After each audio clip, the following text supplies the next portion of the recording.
Ibu akan mengajar di kelas ini, di kelas 4, dan juga nanti di kelas 5. Jadi Ibu harap kalian dapat menjadi siswa yang baik dulu hari ini ya. Nah, kalau nanti Ibu ke kelas 5, jangan ada yang ribut, dan Ibu harap dapat mengerjakan tugas yang Ibu berikan dengan baik. Boleh kira-kira? Boleh. Baik. Nah, sekarang kita berdoa terlebih dahulu. Saya hari ini bertugas untuk memimpin doa.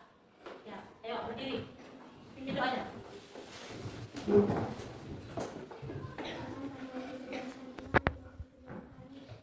Kita memulai pembelajaran kita supaya lebih semangat. Kita melakukan semangat dulu ya. Ayo, tepuk semangat. Siapa yang mengantuk? Ya, harap semuanya sudah bersemangat ya. Hari ini kita belajar mata pelajaran apa? Kipas. Ini adalah pengelompokan hewan berdasarkan makanannya. Sebelumnya, Ibu ingin bertanya dulu sama kalian. Siapa di sini yang mempunyai hewan peliharaan di rumah? Ya, semuanya punya hewan peliharaan ya? Ya, turun tangannya. Apa saja hewan peliharaan kalian di rumah?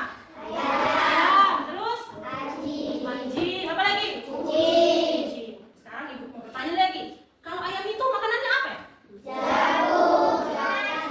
Oh iya, ayam juga makan cacing ya? Makan beras juga ya kan? Terus kalau kucing makanannya apa ya?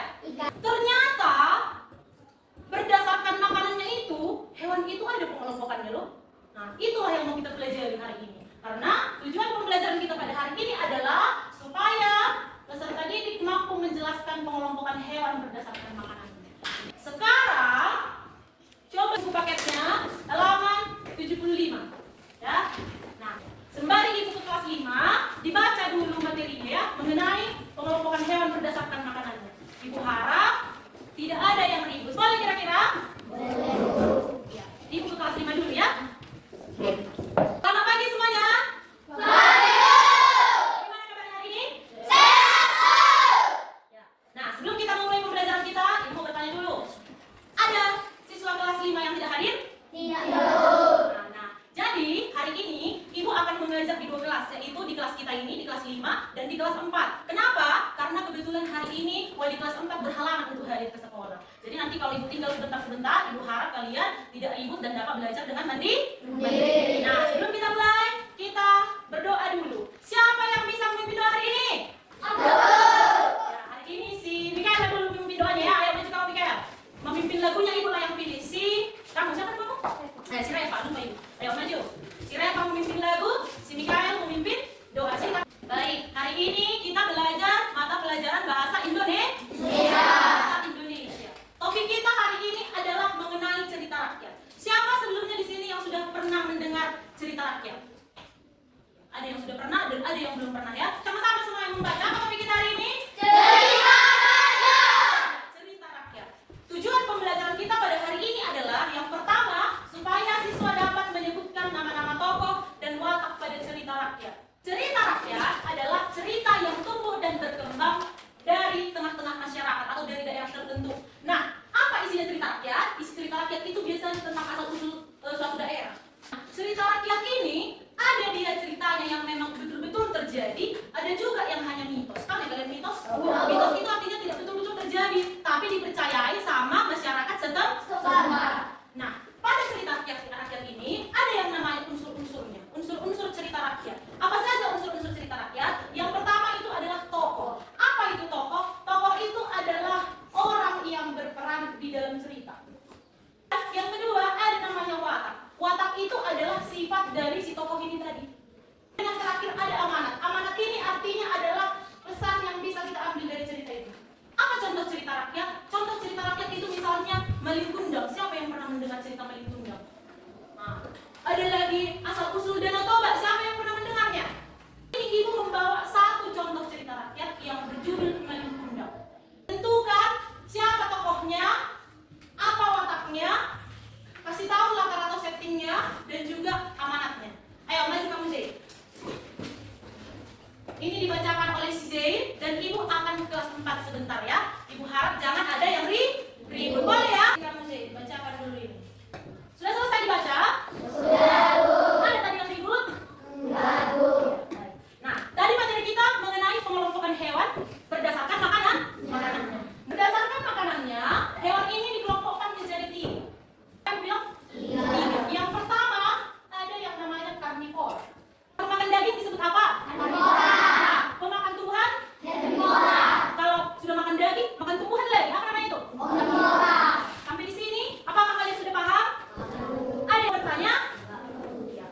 ada yang mau bertanya, Ibu akan menempelkan beberapa gambar di depannya. Di sini Ibu sudah menempelkan 10 gambar hewan. Tunjuk, kamu sebutkan apa nama hewannya ya. Yang pertama, ada 10 hewan.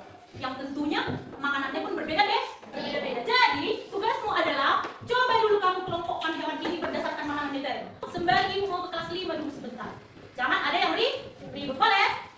Ya, Ibu ke kelas 5 dulu ya. Apakah sudah selesai? Setelah kalian baca, siapa yang bisa menyebutkan nama-nama tokohnya? Tunjuk tangan. Ya, si Naya. Ayo, bacakan Naya. Siapa-siapa yang tokoh dalam cerita Malin Kundang? Tokoh utama, Malin Kundang. Tokoh pendamping, ibunya dan istrinya. Benar nggak itu? Benar. Tangan untuk si Naya. Nah, sampai di sini ada yang mau ditanyakan? Iya, Sudah jelas? Baik. Sekarang Ibu akan memberikan soal evaluasi ya. Nanti di sini kamu tuliskan namamu. Dan karena ini adalah soal pilihan berganda, kamu tinggal silang saja. Boleh disilang ataupun diulang lagi. Jangan lupa ditulis namanya, oke? Nah, Ibu sudah memberikan soalnya. Sebentar Ibu akan ke kelas 4 dulu. Kalian kerjakan soalnya dengan baik dan jangan lupa menulis namanya. Ibu harap jangan ada yang ribut. Boleh ya? Boleh, Bu. Sudah selesai? Nah, yang pertama ini namanya apa? Jerapah. Jerapah. Siapa yang bisa mengelompokkannya? Ya, ayo. Jerapah adalah herbivora, pemakan rumput dan sayuran. Benar nih itu? Jerapah katanya makan rumput dan sayuran, makanya dia namanya herbivora. Benar atau tidak? Ya, tepuk tangan. Di sini Ibu siapkan soal evaluasi untuk menguji pemahamanmu. Pilih salah satu jawaban yang paling benar, kamu silang dan jangan lupa menulis nama. Oke? Ini dibagikan ya. Baik, sembari kalian mengerjakan soalnya, Ibu tinggal dulu sebentar, Ibu ke kelas 5 dulu ya. Jangan ada yang ribut. Ya, dikerjakan dengan baik ya. Apakah sudah selesai? Atau bukannya saya dikasih sama Ibu. Baik, karena sudah selesai anak-anak Ibu semuanya mengerjakan soal evaluasi yang telah Ibu bagikan tadi, maka seperti biasa kita menyimpulkan pembelajaran kita hari ini. Jadi sebelum pulang biar ada yang kamu bawa ke rumah kan? Nah, siapa yang bisa menyimpulkan pembelajaran kita pada hari ini? Naya dulu. Apa kesimpulan dari pembelajaran kita pada hari ini, Naya? Kesimpulan, cerita rakyat adalah cerita yang berasal dari daerah tertentu dan menceritakan asal-usul daerah. Unsur-unsur cerita rakyat yaitu tokoh-tokoh, watak, dan amanat. Iya, benar ya. Itu adalah kesimpulan pembelajaran kita pada hari ini. Ibu harap pelajaran kali ini dapat kamu pahami dan juga bisa kamu ingat. Sebelum kita mengakhiri pembelajaran kita pada hari ini, kita tutup dengan doa ya. Ucapkan terima kasih untuk anak-anak Ibu yang sudah mengikuti pembelajaran kita dengan baik pada hari ini. Sekianlah pembelajaran kita pada hari ini. Selamat siang semuanya. Siap, Bu. Sudah selesai dikerjakan? Sudah, Bu. Baik, karena semuanya sudah selesai, satu orang telah mengumpulkan. Ayo, cek kamu telah mengumpulkan dari teman-teman. Dibawa ke depan. Oke, baik. Karena kita sudah selesai mengerjakan soal evaluasi yang diberikan tadi, maka sebelum pulang kita harus menyimpulkan dulu apa pembelajaran kita hari ini ya kan? Siapa yang bisa menyimpulkan pembelajaran kita pada hari ini? Ya, ayo berdiri kamu. Kesimpulan, pelajaran hari ini sebenarnya pengelompokan hewan berdasarkan makanan dibagi menjadi 3. Pertama, karnivora. Bagus sekali ya, tepuk tangan untuk si Coy dulu. Jadi, berdasarkan makanannya, hewan dikelompokkan menjadi 3 bagian tadi kan? Yang pertama apa tadi? Karnivora. Yang kedua? Herbivora. Yang ketiga? Omnivora. Kalau karnivora, hewan pemakan daging. Kalau herbivora? Pemakan tumbuhan. Ya, yang ketiga omnivora? Pemakan daging dan tumbuhan. Bagus. Tepuk tangan untuk kita semuanya. Sebelum kita mengakhiri pembelajaran kita tutup dengan doa ya. Ayo, siapa yang pimpin doanya? Ayo, dipimpin doanya. Baik, terima kasih ya. Nah, Ibu harap apa pelajaran kita hari ini bisa kamu pahami dan kamu ingat. Terima kasih untuk anak